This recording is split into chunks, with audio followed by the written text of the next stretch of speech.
घने जंगल इतने घने कि सूरज की रोशनी भी जमीन तक मुश्किल से पहुंचती थी। ऊंचे पेड़, ऊंची पहाड़ी थे, जैसे कोई राज छुपा रहे हों। उसी जंगल के बीच एक चट्टान के नीचे बनी गुफा में दो बहनें रहती थीं। बड़ी बहन अनन्या, 23 साल, छोटी बहन काव्या, 19 साल। उनके माता पिता कई साल पहले बीमारी से गुजर चुके थे। इलाज में सब कुछ खत्म हो गया था। अब गुफा ही उनका घर थी। उस रात गुफा के बाहर किसी के चलने की आवाज आ रही थी।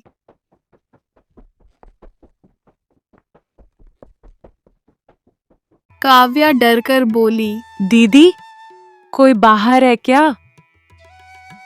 अनन्या बाहर गई, लेकिन वहां कोई नहीं था। सुबह जब दोनों उठी, गुफा के बाहर लकड़ी का गट्ठर रखा था और उस पर लिखा था, नीली झील मत आना, वरना तुम दोनों वापस नहीं लौटोगी। दोनों एक दूसरे को देखने लगी। संघर्ष भरी जिंदगी। अनन्या रोज जंगल से लकड़ी लाती और शहर में बेचती। काव्या घर का काम करती। एक दिन बाजार में बूढ़ा व्यापारी बोला, अगर अमीर होना है तो नीली झील के पास की लकड़ी लाओ, लेकिन वहां जाना आसान नहीं।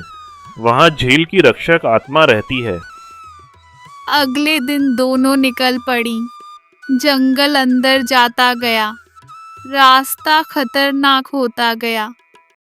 अचानक पेड़ों के पीछे एक काली परछाई उनका पीछा कर रही थी। काव्या बोली, दीदी, कोई हमें देख रहा है। लेकिन पीछे कोई नहीं था। अचानक एक सफेद हिरन सामने आया। दोनों चौंक गईं। हिरन बोला, आगे मत जाओ, वहाँ खतरा है। मैं पहले इंसान था, झील की रक्षक ने मुझे श्राप दिया। अगर कोई झील का पवित्र जल पिला दे तो मैं आजाद हो जाऊंगा। झील नीली रोशनी में चमक रही थी। तभी पानी से एक रहस्यमयी स्त्री निकली। क्यों आई हो यहाँ?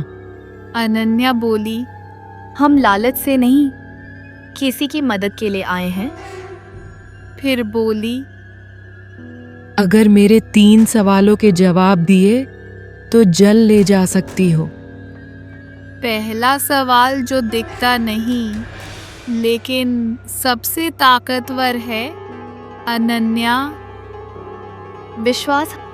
दूसरा सवाल जो आगे बढ़ता है लेकिन वापस नहीं आता,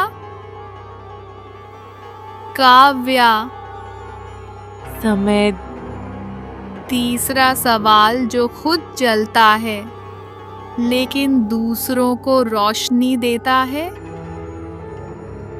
काव्या। दीपक। रक्षक मुस्कुराई। लोग दौलत के लिए आते हैं, तुम पहली हो जो मदद के लिए आई हो। फिर वह वहां से जल लेकर हिरण के पास आए। उन्होंने हिरण को जल पिलाया। वह राजकुमार बन गया। जब दोनों गुफा लौटी, वहां सोने के सिक्के और रत्न थे। जैसे ही अनन्या ने एक सिक्का उठाया, वह हवा में उठ गया और आवाज आई, ये इनाम नहीं, ये जिम्मेदारी है। राजकुमार उन्हें अपने राज्य ले गया। राजा बोला, मांगो, क्या चाहती हो? अनन्या। हमें कुछ नहीं चाहिए। राजा भावुक हो गया। उसने कहा, तुम दोनों हमारे परिवार का हिस्सा बनो। समय के साथ दोनों बहनें राज्य की रानियां बनी। अनन्या बोली।